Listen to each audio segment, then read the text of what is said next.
हरियाणा में कांग्रेस की हार के बाद राहुल गांधी ने इस हार को भले ही अप्रत्याशित हार कहा हो, लेकिन कांग्रेस की इस हार के बाद यूपी में अखिलेश ने तेवर दिखाते हुए उपचुनाव के लिए अपने 6 उम्मीदवारों की लिस्ट जारी कर दी है, जबकि 4 सीटों पर अभी सपा ने अपने उम्मीदवारों के नामों का ऐलान भी नहीं किया है। जिन 6 सीटों पर उम्मीदवारों के नाम का ऐलान हुआ है, उनमें करहल, सीसामऊ, फूलपुर, मिल्कीपुर, कटेहरी और मझवा शामिल है, जबकि मीरपुर, कुंदरकी, गाजियाबाद सदर और अलीगढ़ की खैर सीट पर उम्मीदवारों के नामों को होल्ड किया गया है।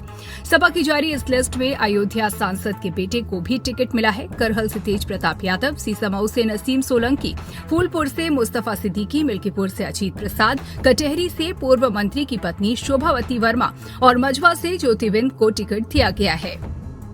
करहल से प्रत्याशी तेज प्रताप यादव मैनपुरी से सांसद रह चुके हैं। वो मुलायम सिंह यादव के बड़े भाई रणवीर सिंह के पोते और बिहार के पूर्व मुख्यमंत्री लालू प्रसाद यादव के दामाद हैं और लालू यादव की छोटी बेटी राजलक्ष्मी के पति भी हैं।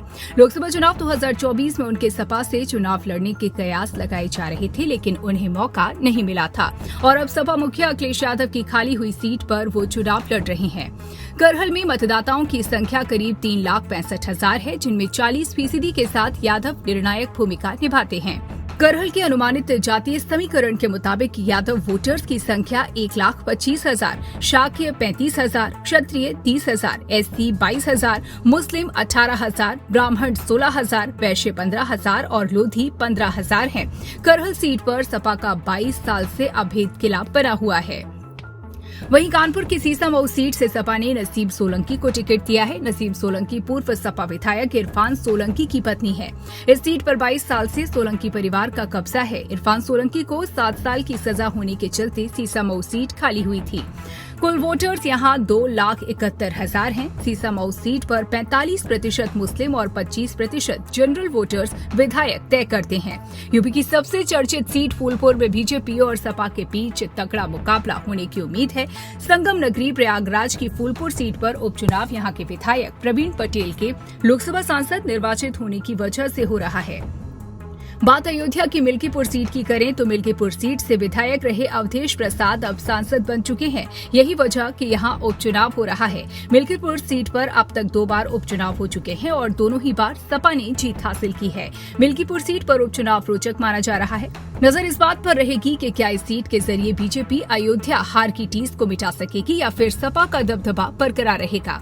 वहीं कटेहरी सीट के जातीय समीकरण को देखें तो यहाँ 50,000 ब्राह्मण, 30,000 क्षत्रिय, कुर्मी 45,000, मुस्लिम 40,000, यादव 22,000, निषाद 30,000, राजभर 20,000, मौर्य 10,000, पाल 7,000, बनिया 15,000, कुम्हार यानी कहार 6,000 और अन्य 25,000 हैं। इस सीट पर सपा की स्थिति मजबूत है। सपा विधायक लालजी वर्मा के सांसद बनने पर ये सीट खाली हुई है, जिसे सपा हर हाल में अपने पास रखना चाहेगी। वहीं मझवा सीट की अगर बात करें तो मझवा सीट 2017 से अब तक बीजेपी और उसके सहयोगी निषाद पार्टी के कब्जे में है।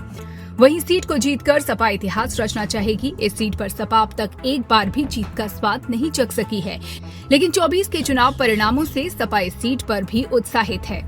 सपा ने मीरापुर, कुंदरकी, गाजियाबाद सदर और अलीगढ़ की खैर सीट पर उम्मीदवारों के नाम होल्ड कर दिए हैं। नियम के मुताबिक चुनाव आयोग 6 महीने के भीतर रिक्त हुई सीटों पर उपचुनाव कराएगी। ऐसे में उम्मीद है कि उपचुनाव नवंबर में हो सकते हैं।